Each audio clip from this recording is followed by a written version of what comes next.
నమస్కారం. ఈరోజు ఆగస్టు 12, రేపు ఆగస్టు 13. ఆగస్టు 13 స్పెషల్ ఏంటంటే శ్రావణ మాసం ప్రారంభం. అసలు శ్రావణ మాసంలో ఉన్న గొప్పదనం ఏంటి? శ్రావణ మాసంలో చాలా పండుగలు ఉంటాయి.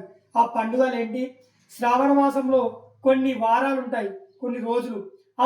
ఆ రోజులకు స్పెషల్ ఏంటి? ఇప్పుడు మనం తెలుసుకుందాం. నా పేరు శివ. శ్రావణ మాసం. శ్రావణం అనేది ఒక నక్షత్రం. 27 నక్షత్రాలల్లో ఒక నక్షత్రం పేరు శ్రవణం. అదే శ్రవణం. ఇప్పుడు ఈ మాసం పేరు కూడా శ్రావణ మాసం.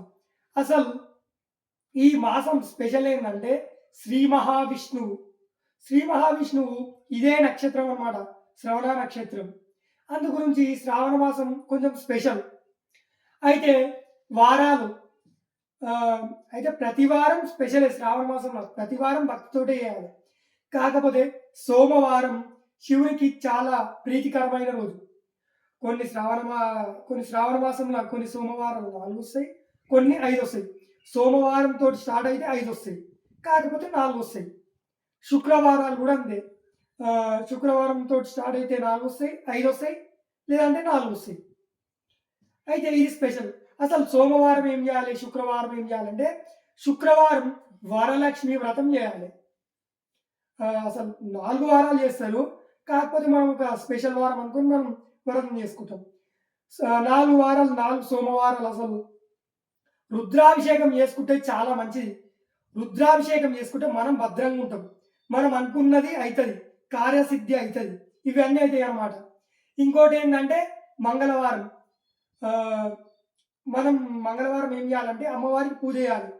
అమ్మవారికి పసుపు కుంకుమలతోటి పూజ చేయాలి. ఇది మంగళవారంలో ఒక చిన్న కథ ఉంది. ఆ కథ ఏంటంటే పూర్వము మహారాజు ఉండేవాడు. మహారాజు అంటే ధనవంతుడైన. అయితే ఆయనకు ఒక గండం ఉండేది. ఆ గండము తన భార్యకు ఒక పురోహితుడు చెప్తాడు. ఆ గండం ఏంటంటే ఆ భర్తకు ప్రాణగండం ఉంటుంది.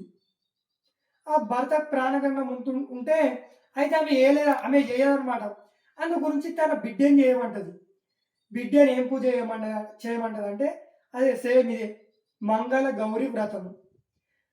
ఆయన ప్రాణగండం ఉంటుంది కదా వాళ్ళ నాన్నకు, ఆ పాప చేస్తుంటుంది.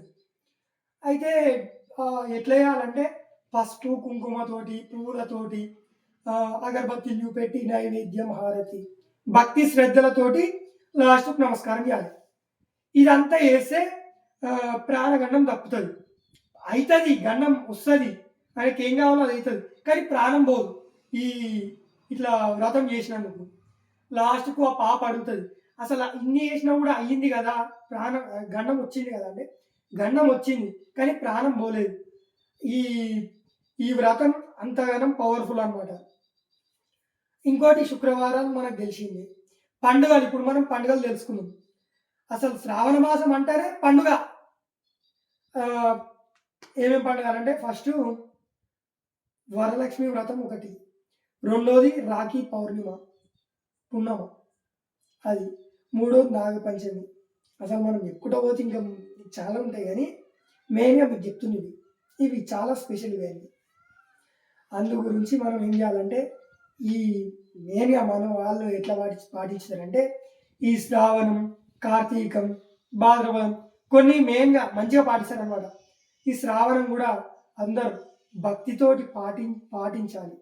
భక్తితోటి పాటించి శివుడికి, గౌరీ అమ్మవారికి, శ్రీ వరలక్ష్మి అమ్మవారికి, వీళ్ళందరికీ భక్తి శ్రద్ధలతో పూజించి మనకు వరాలు ఇవ్వమని కోరుకుందాం.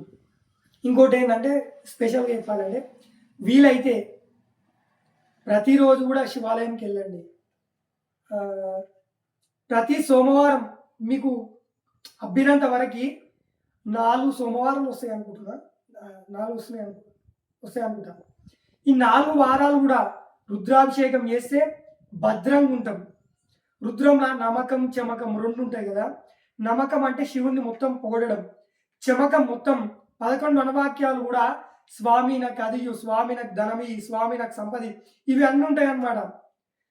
అందు గురించి దేవుడు మనకి ఇవన్నీ కల్పించాలంటే ఈ శ్రావణ మాసం 4 వారాలు కూడా రుద్రాభిషేకం చేస్తే మనకు చాలా బాగుంటుంది.